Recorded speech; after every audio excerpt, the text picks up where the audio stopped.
Hi friends, welcome back to my channel. ഞാൻ നിങ്ങളുടെ അലീന. അപ്പോൾ ഇന്ന് വന്നിട്ടുള്ളത് പുതിയ സ്റ്റോറി ആയിട്ടാണ്. നമുക്ക് സ്റ്റോറി കേൾക്കാം. എന്താണിക്ക, ഫ്ലൈറ്റ് അവിടുന്ന് ഇങ്ങോട്ടുണ്ടല്ലോ. അങ്ങോട്ട് വന്നാൽ മതിയോ എൻ്റെ പെണ്ണെ? തിരിച്ചു വരാൻ പറ്റിയില്ലെങ്കിൽ പിന്നെന്ത് ചെയ്യും? ഇവിടെ എന്തേ, പണിയൊന്നും ഇല്ലേ? നല്ല കഥ. അവിടെ നിന്നാൽ എങ്ങനെ വീട് പണി തീർക്കും? വീടില്ലാഞ്ഞിട്ടാ നാട്ടിൽ വന്നിട്ട് കൊല്ലം 2 ആയി. നിനക്ക് നമ്മുടെ മോനും വേണ്ടിയല്ലേ ഷംന മോളെ ഞാനിവിടെ നിൽക്കുന്നത്.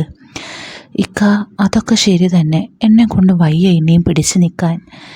എൻ്റെ മോളെ ആർക്കും കൊടുത്തു പോകല്ലേ, അല്ലെങ്കിലേ നാട്ടുകാർ ചോര ഊറ്റി കുടിച്ച് ഒരു വിധമാക്കി എൻ്റെ പൊന്നിനെ. പിന്നെ കൊടുക്കാൻ ആൾക്കാരിവിടെ ക്യൂ നിൽക്കല്ലേ. അതൊന്നുമല്ല, എനിക്ക് ഇക്കാനെ കാണണം. വരാടി, അടുത്ത മാസം എല്ലാം ശരിയാകുമെന്നാണ് പറയുന്നത്. നടന്നത് തന്നെ, സത്യം. മോൻ എന്തിയേ? അതാ ഇക്കാടെ മക്കളുടെ കൂടെ കളിക്കുന്നു. ഇക്ക കടയിലേക്ക് പോയാ? ആ, പോയി. ഇക്ക ഫ്രീ ആവുമ്പോൾ നീ ഇക്കാനെയും കൂട്ടി വീട് വരെ പോയി വീടൊന്ന് നോക്ക്. പറയും പോലെ ഇന്ന് പണിക്കാരുണ്ടാവുമെന്ന് പറഞ്ഞിരുന്നു. എന്നാ ഉച്ചയ്ക്ക് ഇക്ക ഭക്ഷണം കഴിക്കാൻ വന്നാൽ ഒന്ന് പോയിട്ട് പോരെ? ഞാനിന്നാ രാത്രി വിളിക്കാം. ആ. ഷംന നേരെ അടുക്കളയിൽ പോയി ആയിഷയുടെ അടുത്ത് ചെന്ന് പറഞ്ഞു, ഇക്കാക്ക വരുമ്പോൾ വീട് വരെ പോകാൻ സുനീർക്ക പറഞ്ഞിട്ടുണ്ട്. എന്നാൽ ബഷീർക്ക് പോകുമ്പോൾ നിനക്ക് പറഞ്ഞുകൂടായിരുന്നോ? അതിനിക്ക ഇപ്പോഴാണ് പറഞ്ഞത്. എന്നാ വിളിച്ച് പറഞ്ഞേക്കാം, അല്ലെങ്കിൽ വൈകും. ഉച്ചയ്ക്ക് ശേഷം പോയാലും മതി, ഇന്നവിടെ പണിക്കാരുണ്ടെന്ന് പറഞ്ഞിരുന്നു. എന്തായി സുനീറിൻ്റെ വരവ്?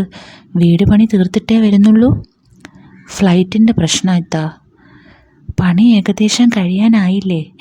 അവൻ ഇവിടെ നിന്നൂടെ ഇനി? ഞാൻ പറഞ്ഞു, കേൾക്കണ്ടേ? അങ്ങോട്ട് താമസം മാറിയ അവനോട് ഇവിടെ നിൽക്കാൻ ഇക്കാനെ കൊണ്ട് പറയിപ്പിക്കാം.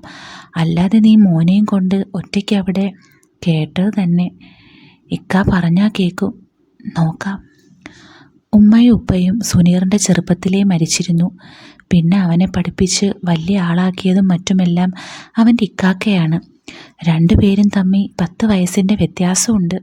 അതുകൊണ്ട് തന്നെ ബഷീറിന് വാപ്പാടെ സ്ഥാനമാണ് അവൻ നൽകിയിട്ടുള്ളത്.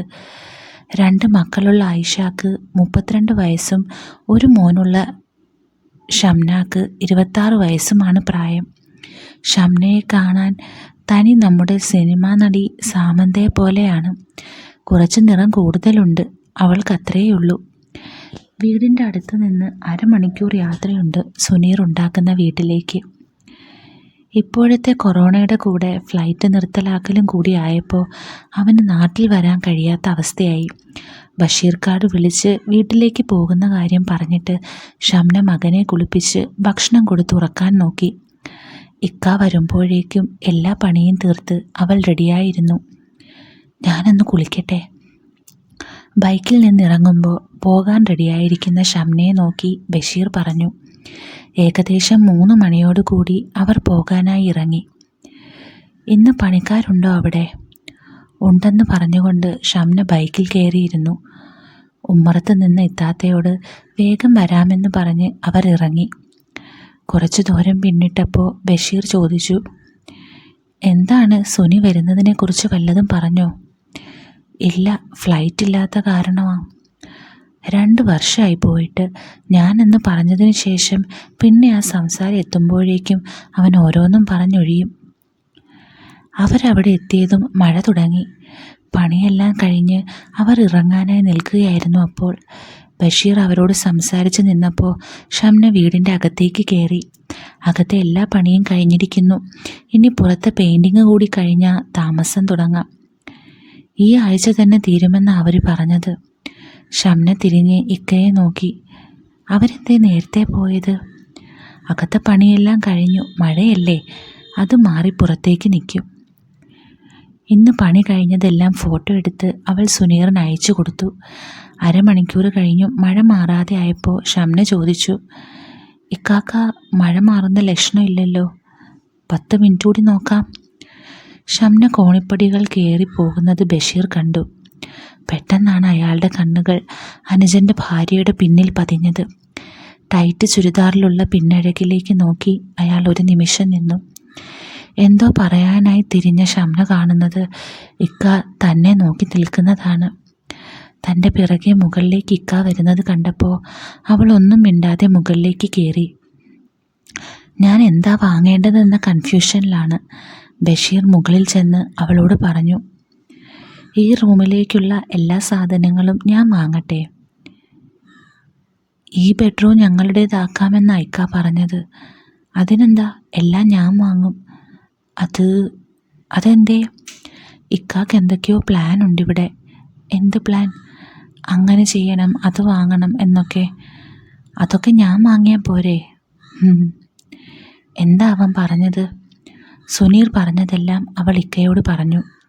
സ്പ്രിംഗ് ബെഡ് അടക്കം പറഞ്ഞപ്പോൾ അവളിൽ നാണമുണ്ടായി. ഇത്രയേ ഉള്ളൂ? എന്നാ നീ അടുത്ത തവണ വരുമ്പോൾ അതെല്ലാം റെഡിയായിരിക്കും. ഷംന ചിരിച്ചുകൊണ്ട് നിന്നു. ഇക്ക, മഴ മാറുന്ന ലക്ഷണമില്ല, പോയാലോ? സമയം 6 നനയും. പിന്നെ അതും പറഞ്ഞ് ഇക്ക നോക്കിയത് തൻ്റെ മാറിലേക്കാണ്. നേരെ വീട്ടിലേക്കല്ലേ, സാരമില്ല, എന്നാ വാ. വീട് പൂട്ടി ഇറങ്ങാൻ നേരം ബഷീർ അവളുടെ മുഖത്ത് നോക്കാതെ പറഞ്ഞു, ആ ഷോള് വീടെത്താൻ നേരം ഇടാം. ഷംന ഒന്നും മനസ്സിലാകാതെ ഇക്കയെ നോക്കി. അവൾ കേൾക്കും വിധം അയാൾ പതുക്കെ പറഞ്ഞു, അല്ലെങ്കിലേ എല്ലാം കാണുന്നു. ഇനി മഴ കൂടി കൊണ്ടാ പറയണ്ട, ആയിഷ ഉമ്മറത്ത് തന്നെ കാണും. അപ്പോൾ അതാണ് കാര്യം. ഇക്ക പറഞ്ഞത് നേരാണെന്ന് അവൾക്ക് തോന്നി. നെഞ്ചിൽ കിടന്ന ഷാൾ എടുത്തവൾ ഇക്കാക്ക് നേരെ നീട്ടി. ബഷീർ അത് വാങ്ങി താഴെ കിടന്ന കവറിലെടുത്തിട്ട് കെട്ടി. മൊബൈലും പൈസയും സീറ്റിൻ്റെ ഉള്ളിൽ വെച്ച് ലോക്ക് ചെയ്ത് അയാൾ ചോദിച്ചു, പോകാം? തലയാട്ടി അവൾ ബൈക്കിൻ്റെ പുറകിലേക്ക് കയറിയിരുന്നു. റോഡിലേക്ക് ഇറങ്ങിയപ്പോഴാണ് മഴയുടെ ശക്തി അവൾ അറിഞ്ഞത്. കുറച്ചു ദൂരം മുന്നോട്ട് പോയപ്പോഴാണ് ഇക്ക പറഞ്ഞത് ശരിയാണെന്ന് അവൾക്ക് മനസ്സിലായത്. മഴ നനഞ്ഞപ്പോൾ വെള്ള നിറമുള്ള ചുരിദാർ ചെറുതായി ട്രാൻസ്പെറൻ്റ് ആയതുപോലെ. കണ്ണ് കാണാൻ വയ്യാത്ത മഴ. അയാൾ തിരിഞ്ഞ് അവളോട് പറഞ്ഞു, ആകെ നനഞ്ഞു, കയറി നിൽക്കണോ? അടഞ്ഞു കിടക്കുന്ന കടയുടെ അടുത്തെത്തിയപ്പോൾ അയാൾ ചോദിച്ചു, ഇക്കാക്ക് വണ്ടി ഓടിക്കാൻ ബുദ്ധിമുട്ടുണ്ടെങ്കിൽ നിർത്താം. എവിടെയെങ്കിലും പോയി വീഴുമെന്ന ഭയം അയാൾക്കുണ്ടായിരുന്നു. വേഗം തന്നെ കടയുടെ അടുത്ത് നിർത്തി അവർ ഇറങ്ങി. നനഞ്ഞൊട്ടിയ ഷംനയെ നോക്കി അയാൾ പറഞ്ഞു, ആകെ നനഞ്ഞല്ലോ. ബഷീർ മുണ്ടിൻ്റെ തലപ്പ് പിഴിഞ്ഞ് തല തിവർത്തി. തണുത്ത് വിറച്ച് നിന്ന ഷംനയോട് അയാൾ പറഞ്ഞു, ഇതാ ആ തല തുവർത്ത്. മടിയോടെ അവൾ അടുത്തേക്ക് വന്ന് ഇക്കാടെ മുണ്ടിൻ്റെ തലപ്പുയർത്തി തല തുവർത്തി. തലയും മുഖവും തുവർത്തി അവൾ എണീറ്റു. മഴ നനഞ്ഞതിൻ്റെ തണുപ്പ് കാരണം മാറിൽ പിണച്ചു വെച്ച കൈകൾ അവൾ താഴേക്കിട്ട് ടോപ്പിൻ്റെ അടിയിൽ പിടിച്ചു കുടഞ്ഞു. ഒട്ടിക്കിടന്ന ഡ്രസ്സിൽ തൻ്റെ ബോഡിയുടെ ഷേപ്പും കാണാം. ഇക്കയുടെ നോട്ടവും അങ്ങോട്ട് തന്നെ എന്ന് കണ്ടപ്പോൾ എന്തോ ഒക്കെ അസ്വസ്ഥത തോന്നി. സുനീക്ക അടുത്തില്ലാത്തത് കൊണ്ട് ചിലതൊക്കെ കൊതിക്കുന്ന തൻ്റെ മനസ്സ് വിങ്ങിപ്പൊട്ടുന്നത് പോലെ അവൾക്ക് തോന്നി. ഇനി ഇക്കാക്ക് തന്നോട് ആശ കാണുമോ? ഇല്ലാതിരിക്കാൻ വഴിയില്ല. അനുജൻ്റെ ഭാര്യയാണെങ്കിലും ഇക്കാടെ ഭാര്യയേക്കാൾ സുന്ദരിയും ആകാരവടിവും തനിക്കല്ലേ? സുനീർക്ക പറഞ്ഞതുപോലെ തൻ്റെ അഴകും ആകാരവടിവും ഏതൊരാണിനും കൊതി തോന്നുമെങ്കിൽ ഇക്കയെ ഒന്ന് പരീക്ഷിക്കാൻ അവൾ ഒരുങ്ങി. ഇക്കയുടെ മുന്നിൽ തിരിഞ്ഞു നിന്ന് അവൾ നനഞ്ഞ ടോപ്പിൻ്റെ പിൻഭാഗം പിടിച്ചു കുടഞ്ഞുകൊണ്ട് താഴേക്ക് വലിച്ചു. എന്നിട്ട് അവൾ പതിയെ തിരിഞ്ഞു നോക്കി. അതെ, ഇക്കാടെ നോട്ടം അങ്ങോട്ട് തന്നെ. താൻ നോക്കിയതുപോലും ഇക്ക കണ്ടില്ല. മിഴി വെട്ടാതെ തൻ്റെ പിന്നഴക് നോക്കി നിന്ന് ഇക്കയോട് അവൾ പറഞ്ഞു, മഴ മാറുന്ന ലക്ഷണമില്ല, പോകണോ? ഇക്കാടെ ഇഷ്ടം, കുറച്ചുകൂടി കഴിയട്ടെ. നാളെ തന്നെ നമുക്ക് പോയി വാങ്ങിയാലോ റൂമിലേക്കുള്ള സാധനങ്ങൾ? ഞാൻ വരണോ? നിനക്കും കൂടെ ഇഷ്ടമാവണ്ടേ? അതാവും, ഇക്കാടെ ഇഷ്ടം പോലെ വാങ്ങിക്കോ. അവൻ ചോദിക്കില്ലേ, ഞാൻ ഇഷ്ടപ്പെട്ട് വാങ്ങിയതാ എന്ന് പറയാം. അപ്പോൾ കാണാൻ നാളെ വരണം. താത്ത, അവളോട് പണിക്കാരുണ്ടെന്ന് പറഞ്ഞു പോരെ? ഇക്കാട് എന്തു പറയും? സാധനങ്ങൾ വാങ്ങിയതറിഞ്ഞ? നീ ആയിഷാട് പറഞ്ഞിട്ട് അവൾ എന്നോട് പറഞ്ഞു എന്ന് പറഞ്ഞോ? നാളെ ഉച്ചയാവുമ്പോൾ റെഡിയായി നിന്നോ. ഇത്ര നേരം ഇക്ക സംസാരിച്ചതും തൻ്റെ മനോഹരമായ മേനിയിൽ നോക്കിയാണ്. അവൾ ഒന്നും അറിയാത്ത മട്ടിൽ ഇക്കയുടെ കണ്ണിന് വിരുന്നേകാനായി ഇക്കയെ വശീകരിക്കുന്ന രീതിയിൽ നിൽക്കുകയും ചെയ്തു. പോകാം, അവളെ തന്നെ നോക്കി നിന്നുകൊണ്ട് അയാൾ ചോദിച്ചു. തലയാട്ടി അവൾ ഇക്കയുടെ മുന്നിലിറങ്ങി. നേരത്തെ ഇരുന്നതിനേക്കാൾ കുറച്ചുകൂടി മുട്ടിയാണ് അവൾ ഇരുന്നത്. വീടെത്താനായപ്പോൾ വണ്ടി നിർത്തി അയാൾ ഷോൾ അവൾക്ക് കൊടുത്തുകൊണ്ട് പറഞ്ഞു, ഇതാ, പിന്നെ ആ നെഞ്ചിലേക്ക് ഇറക്കിയിട്ടോ. ഇക്കയെ നോക്കാതെ നാണത്തോടെ അവൾ തലയാട്ടി. ഇതുപോരെ, അവൾ ഇക്കയോട് ചോദിച്ചപ്പോൾ അയാൾ തിരിഞ്ഞു നോക്കി. എന്നിട്ട് ആ ഷാൾ ഒന്ന് കുടഞ്ഞിട്ട് ഓക്കെ എന്ന് പറഞ്ഞു. ഉമ്മറത്ത് ആരെയും കാണാതെ വന്നപ്പോൾ അയാൾ പറഞ്ഞു, ഭാഗ്യം ആരുമില്ല. വേഗം പോയി ഇതെല്ലാം മാറിക്കോ. ഇറങ്ങാൻ നേരം അവളോട് മന്ത്രിക്കും പോലെ പറഞ്ഞു, നാളത്തെ കാര്യം ആരോടും പറയണ്ട.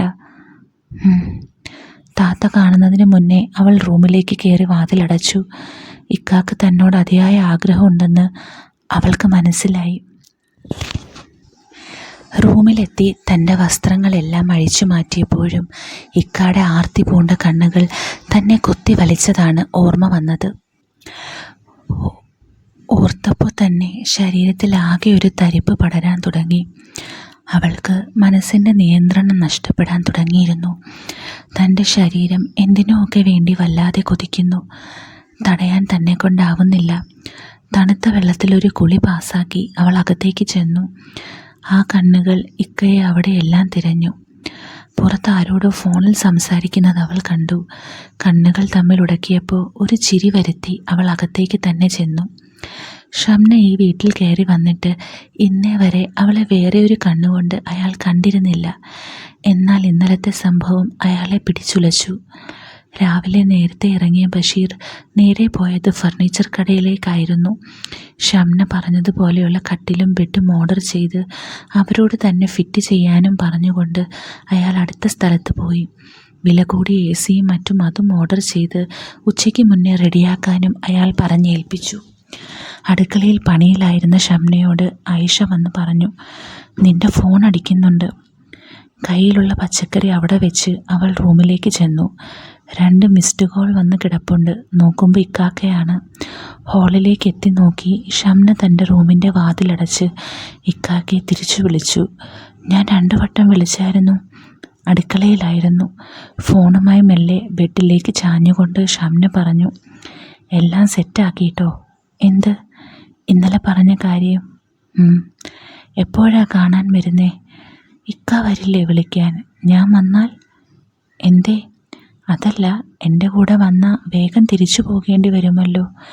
എന്നാൽ ഞാൻ ഓട്ടോ പിടിച്ച് വരാം, അതല്ലേ നല്ലത്. തിരികെ എൻ്റെ കൂടെ വരാമെന്ന് പറഞ്ഞാൽ മതി അവളോട്. എപ്പോഴാ എത്തുക? 2 മണിക്ക്. അതിന് മുന്നേ എത്തിക്കോ. ശരി. ഇക്കാടെ സംസാരത്തിൽ അവൾക്ക് എന്തൊക്കെയോ സംശയങ്ങൾ തോന്നി. കട്ടിലിൽ നിന്നും എണീറ്റ് അവൾ ഒരു കാര്യം മനസ്സിലുറപ്പിച്ചു. ഈ അടുത്ത കാലത്തൊന്നും തനിക്ക് ഇത്രയും മോഹങ്ങൾ തോന്നിയിട്ടില്ല. അടുക്കളയിൽ ചെന്ന് ആയിഷയുടെ അടുത്ത് വീട്ടിൽ പോകുന്ന കാര്യം പറഞ്ഞപ്പോൾ ഇക്കാനെ വിളിക്കാൻ പറഞ്ഞു അവൾ. ഇന്നലത്തെ പോലെ മഴയുണ്ടെന്നും കുറച്ച് വൈകും വരാനെന്നും അവൾ പറഞ്ഞു. തിരിച്ചു വരുമ്പോൾ ഇക്കയെ കൂട്ടി വരാൻ ആയിഷ പറഞ്ഞപ്പോൾ അവൾ ചിരിച്ചുകൊണ്ട് തലയാട്ടി. കുളിച്ച് മോനെ ഉറക്കി ഷംന ഭക്ഷണം കഴിച്ച് ഡ്രസ്സ് മാറാനായി ചെന്നു. അവൾ തനിക്ക് ഏറ്റവും ഇഷ്ടപ്പെട്ട കറുപ്പ് ടോപ്പും ലെഗിങ്സും എടുത്തിട്ടു. ഈ ഡ്രസ്സിൽ ഇക്ക തന്നെ കണ്ടാൽ ഉറപ്പായും വെള്ളമിറക്കി ഒരു വിധമാവുമെന്ന് അവൾക്ക് തോന്നി. ഓട്ടോയുടെ ഹോണ് കേട്ടപ്പോൾ താത്തായോട് പറഞ്ഞ് ബാഗും എടുത്തവൾ വേഗം ഇറങ്ങി.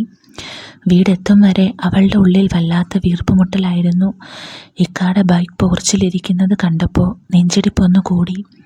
ഓട്ടോക്കാരന് കാശും കൊടുത്ത് അകത്തേക്ക് കയറുമ്പോൾ തൻ്റെ കാലുകൾ വിറയ്ക്കുന്നത് പോലെ അവൾക്ക് തോന്നി. ഇന്നലെ വന്നതുപോലെയല്ല വീടിൻ്റെ അകമെല്ലാം കഴുകി വൃത്തിയാക്കിയത് അവൾ ശ്രദ്ധിച്ചു. ഇക്കാനെ അവിടെയൊന്നും കാണാത്തത് കൊണ്ട് വിളിക്കാനായി അവൾ ഫോൺ എടുത്തു. എപ്പോൾ എത്തി? മുകളിൽ നിന്നും ഇറങ്ങി വരുന്ന ഇക്കയെ കണ്ടപ്പോൾ ഫോൺ ബാഗിലേക്ക് തന്നെ വെച്ച് അവൾ ചിരിച്ചുകൊണ്ട് പറഞ്ഞു, ഇപ്പോൾ. ഇവിടെയെല്ലാം ചുറ്റിലും നോക്കി അവൾ ചോദിച്ചു. എല്ലാം കഴുകി വൃത്തിയാക്കി, വാ കാണണ്ടേ? ഇക്കയെ അനുസരിച്ച് അവൾ മുന്നോട്ട് നടന്നപ്പോൾ തനിക്ക് കയറിപ്പോകാൻ പാകത്തിൽ ഇക്ക കോണിപ്പടിയിൽ ഒതുങ്ങി നിന്നു. തൻ്റെ പിന്നഴക് ആസ്വദിക്കാനാണ് ഇക്ക ബാക്കിൽ വരുന്നതെന്ന് അവൾക്ക് തോന്നി. മുകളിലെത്തിയതും അവളോട് നിൽക്കാൻ പറഞ്ഞു. ഒരു കാര്യം, ആ റൂമിൽ എന്ത് കുറവുണ്ടെങ്കിലും എന്നോട് തുറന്ന് പറയണം. വെറുതെ ഇഷ്ടമായി എന്ന് മാത്രം പറയരുത്. ഇല്ല. എന്നാ കണ്ണുകൾ അടയ്ക്ക്. ഇക്ക പറഞ്ഞതുപോലെ കണ്ണുകൾ അടച്ച് അവൾ നിന്നു. റൂമിൻ്റെ വാതിൽ തുറക്കുന്ന ശബ്ദം അവൾ കേട്ടു. ഇനി വാ, തുറക്കട്ടെ. ഹേയ്. ഷംന കൈ മുന്നോട്ട് നീട്ടി മെല്ലെ നടന്നു. പെട്ടെന്നാണ് തൻ്റെ കയ്യിൽ കയറി ഇക്ക പിടിച്ചത്. ഒന്ന് ഞെട്ടിയെങ്കിലും മുന്നോട്ട് അവൾ നടന്നു. റൂമിൻ്റെ ഉള്ളിൽ കയറിയതും ഒടുക്കത്തെ തണുപ്പ് അവൾക്ക് അനുഭവപ്പെട്ടു. പടച്ചോനെ, AC വെച്ചിരിക്കുന്നു. തുറക്കട്ടെ. തുറന്നു. കണ്ണുകൾ തുറന്ന ഷംന വാ പൊളിച്ചുപോയി. താൻ എങ്ങനെ ഒരുക്കണമെന്ന് കരുതിയോ അതിൽ നന്നായി ചെയ്തിരിക്കുന്നു. വലിയ ബെഡും 4 തലയണയും കർട്ടനും എന്ന് വേണ്ട ഒരാൾ വലിപ്പത്തിലുള്ള വലിയ കണ്ണാടിയും അതിനോട് ചേർന്നൊരു ടേബിളും. ഇക്ക സൂപ്പർ. സത്യം? സത്യം. TV കൂടി വെക്കാനുണ്ട്. നിന്നോട് ചോദിച്ചിട്ട് വെക്കാമെന്ന് കരുതി. താഴെയുണ്ട്. ഇത്രയൊക്കെ ചെയ്തത് എന്നോട് ചോദിച്ചല്ലല്ലോ. ഇക്ക എന്ത് ചെയ്താലും ഇഷ്ടമാകും. ആ വാതിലടച്ചേക്ക്, തണുപ്പ് പോകും. വാതിലടയ്ക്കുമ്പോൾ അവളുടെ മനസ്സിൽ താനും ഇക്കയും സ്വപ്നം കണ്ട ഞങ്ങളുടെ ബെഡ്റൂമിൽ ഇപ്പോൾ ഇക്കാക്കാൻ്റെ കൂടെ. ബെഡ് നോക്ക്. ഞാൻ ഇക്കാടെ അരികിൽ ചെന്ന് ബെഡിലേക്കിരുന്നു. നല്ല സുഖം തോന്നിയിരിക്കാൻ തന്നെ. ഈ സ്പ്രിംഗ് ബെഡിൻ്റെ കാര്യമാണ് ഇക്കാക്ക് എപ്പോഴും പറയാനുള്ളത്. നീ വന്നപ്പോൾ താഴത്തെ ഡോർ ലോക്ക് ചെയ്തോ? ഇല്ല. ആരെങ്കിലും കയറി വന്നാലോ? ഞാൻ അടച്ചിട്ട് വരാം. വാതിൽ തുറന്നിറങ്ങാൻ നേരം അയാൾ തല അകത്തേക്കിട്ട് പറഞ്ഞു. ഒന്ന് മയങ്ങിക്കോ, പോകാൻ ധൃതിയില്ലല്ലോ. ഇക്ക പോയതും അവൾ ബെഡിലേക്ക് കിടന്നു. റൂമിലെ തണുപ്പും പുതുമണവും കൂടി ആയപ്പോൾ അവൾ വല്ലാത്ത അവസ്ഥയിലായി. ഇക്ക തിരിച്ചു വരുമ്പോൾ ഒരു കണി ആയിക്കോട്ടെ എന്ന് കരുതി അവൾ ചുമരിലേക്ക് ചെരിഞ്ഞു കിടന്നു.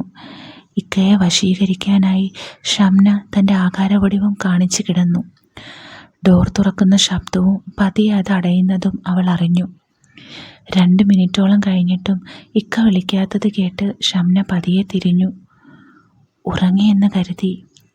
ആ മുഖത്തെ വെപ്രാളം കണ്ട് അവൾക്ക് ഇക്ക തൻ്റെ പിന്നഴക് കണ്ട തരിപ്പിലാണെന്ന് തോന്നി. ഹേയ്, അവനോട് പറഞ്ഞോ വരുന്നത്? ഇന്നലെ പറഞ്ഞു. ഇനി വേഗം വരാൻ പറയും അവനോട്. 2 മാസമെങ്കിലും ആകുമെന്നാണ് പറഞ്ഞത്. അതുവരെ ഈ റൂം ഇങ്ങനെ കിടക്കേണ്ടി വരുമോ? ഇക്കാക്ക് താത്താനെ കൂട്ടി വന്നൂടെ? ആദ്യം നിങ്ങളുടെ, അല്ല നിൻ്റെ. എന്ത്? ഈ ബെഡിൽ നിൻ്റെ വിയർപ്പ് വേണം ആദ്യം പറ്റാൻ. ഷംനയുടെ ഹാർട്ട് ബീറ്റ് കൂടാൻ തുടങ്ങി. അത് കേട്ടപ്പോൾ ബെഡിൽ എണീറ്റിരുന്ന ഷംന ഇക്കയെ നോക്കി പറഞ്ഞു. ഇങ്ങനെ തണുപ്പിച്ച ആര് വിയർക്കാനാണ്? AC ഓഫാക്കട്ടെ? ഫാനും ഇടില്ല? അവളുടെ മുഖം ചുവന്ന് തുടുക്കുന്നത് അയാൾ കണ്ടു. റൂമിലെ ACയും ഫാനും ഓഫാക്കി അവളോട് പറഞ്ഞു. ഇനി നോക്കാം വിയർക്കുമോ എന്ന്. അവളൊന്നും പറയാതെ ചുമരിൽ ചാരിയിരുന്നു. താനും തൻ്റെ ഇക്കയും സ്വപ്നം കണ്ട ആ നിമിഷം ഇപ്പോൾ വന്നു ചേരുമെന്ന് ഷംനാക്ക് തോന്നി. ഭർത്താവിൻ്റെ സ്ഥാനത്ത് അദ്ദേഹത്തിൻ്റെ ഇക്ക ആണെന്ന് മാത്രം. പലപ്പോഴും രാത്രികളിൽ ആയിഷാത്താടെ കരച്ചിൽ കേട്ടത് അവളുടെ മനസ്സിലേക്ക് ഓടി വന്നു. അതുപോലെ തന്നെ കരയിപ്പിക്കാൻ ഇക്കാക്കാകുമോ? അടച്ചിട്ട റൂമിൽ ആരും വരാനില്ലാത്ത, ആരെയും പേടിക്കാതെ തൻ്റെ ആഗ്രഹങ്ങൾ ഇക്കാക്ക് മാറ്റാൻ കഴിയുമോ? 1000 ചോദ്യങ്ങൾ അവളുടെ മനസ്സിലൂടെ ഓടി വന്നു. കയ്യിലിരുന്ന ഫോണിൽ ആയിഷാത്താടെ പേര് തെളിഞ്ഞപ്പോൾ അവൾ ഇക്കയെ നോക്കി. സംശയത്തോടെ അയാൾ ഷംനയെ നോക്കി. ഇക്കയുടെ കണ്ണിലേക്ക് നോക്കി അവൾ ഒരു പതർച്ചയുമില്ലാതെ ഫോണെടുത്ത് ചെവിയിൽ വെച്ചു. ഹലോ, ബഷീർക്ക് ഉണ്ടോ അവിടെ? ഇല്ല. എന്തേ? ഒരു വിവരവും ഇല്ല ആളുടെ. ഉച്ചയ്ക്ക് കഴിക്കാനും വന്നിട്ടില്ല. കുറച്ചു മുന്നേ വിളിച്ചിരുന്നു. പണിക്കാരിറങ്ങാനായാൽ വിളിക്കാൻ പറഞ്ഞു. എത്ര ആളുണ്ട്? 3. അകത്തെ പണി തീരുമോ? ഇന്നത്തോടെ തീർക്കും. ആ ശരി. ഫോൺ വെച്ചിട്ട് അവൾ ഇക്കയെ നോക്കി. നന്നായി ഞാൻ ഇവിടെ ഇല്ലെന്ന് പറഞ്ഞത്. ഇനി സുനീർ വിളിക്കുമോ? ഇല്ല. ബഷീർ അവളുടെ അരികിൽ ബെഡിലിരുന്നു. ഒരു കാര്യം പറയണമെന്നുണ്ടായിരുന്നു ഇങ്ങോട്ട് വരുമ്പോൾ.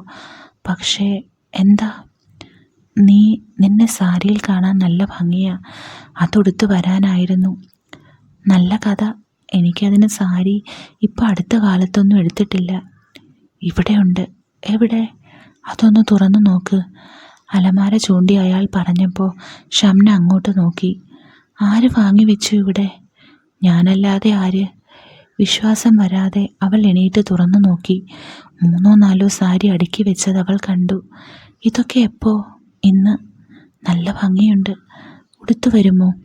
ഇതിലേക്കുള്ള ബ്ലൗസ് ഇല്ലാതെ എങ്ങനെ? അത് മറന്നു. അടുത്ത വട്ടം വരുമ്പോൾ ധരിക്കാം. ഇക്കാക്ക ബെഡിൽ നിന്നും എണീറ്റ് വരുന്നത് അവൾ കണ്ണാടിയിലൂടെ കണ്ടു. ഡ്രസ്സുകൾ നോക്കുന്ന വ്യാജേന ഷംന അവിടെ തന്നെ നിന്നു. തൻ്റെ തൊട്ടുപിറകിൽ വന്ന് നിന്ന് ഇരു തോളിലും കൈവച്ച് ഇക്ക അവളോട് ചോദിച്ചു, സാരി ഇഷ്ടമായോ? ഇക്ക തന്നോട് ചേർന്ന് നിന്നതും ഷംന തിരിഞ്ഞു നോക്കി. ഇക്ക ആരെങ്കിലും അറിയുമോ? ഇല്ല. സുനീർക്കാടെ സ്വപ്നമായിരുന്നു ഈ വീടും ഈ റൂമും. ഇതൊന്നും അവൻ അറിയണ്ട. വേണ്ട ഇക്ക എന്നൊക്കെ അവൾ പറഞ്ഞെങ്കിലും ഒരടി പോലും മാറിയില്ല. ഇടുപ്പിലൂടെ വട്ടം പിടിച്ച് തന്നിലേക്ക് വലിച്ചടിപ്പിച്ച് ബഷീർ അവളുടെ കണ്ണിലേക്ക് നോക്കി നിന്ന് ചോദിച്ചു, നമ്മളല്ലാതെ ആരും അറിയില്ലല്ലോ? എനിക്ക് നല്ല പേടിയുണ്ട്. എന്തിന്? ഇവിടെ ആര് വരാനാണ്? അതല്ല, സുനീർക്ക വരാൻ ഇനിയും സമയമെടുക്കും. അത് നല്ലതല്ലേ? അവൻ വരുവോളം ഞാനില്ലേ? അപ്പോൾ എന്നും? എന്നും. ഇക്കാടെ കൈകൾ മുകളിലേക്ക് ഉയർന്നു തൻ്റെ ചുമലിലെത്തി. ഇക്കാക്കാൻ്റെ കണ്ണുകളിൽ നോക്കിയപ്പോൾ അവൾക്ക് മനസ്സിലായി അയാൾ കാര്യമായി എന്തോ ആഗ്രഹിക്കുന്നുണ്ടെന്ന്. അവൾ ഒരു നിമിഷം കണ്ണുകൾ ഇറുക്കി അടച്ചു. വർഷങ്ങൾക്ക് ശേഷം ഒരാണിൻ്റെ കൈ തൻ്റെ ശരീരത്തിൽ പതിഞ്ഞപ്പോൾ ഷംന എല്ലാം മറന്നു. നീ എന്തൊരു മൊഞ്ചത്തെയാണടി പെണ്ണെ. നിന്നെ കണ്ടിട്ട് ആഗ്രഹിക്കാത്ത പുരുഷന്മാരാരും തന്നെ ഉണ്ടാകില്ല. ഇക്കാട മുരൾച്ച തൻ്റെ ചെവിയിൽ പതിഞ്ഞപ്പോൾ അവൾ കുറുകി. അപ്പോൾ ഈ സ്റ്റോറിയുടെ ബാക്കി പോർഷൻ നമ്മുടെ ടെലിഗ്രാം ചാനലിലായിരിക്കും വരുന്നത്. ചാനലിൻ്റെ ലിങ്ക് ഞാൻ ഡിസ്ക്രിപ്ഷനിൽ കൊടുത്തിട്ടുണ്ട്.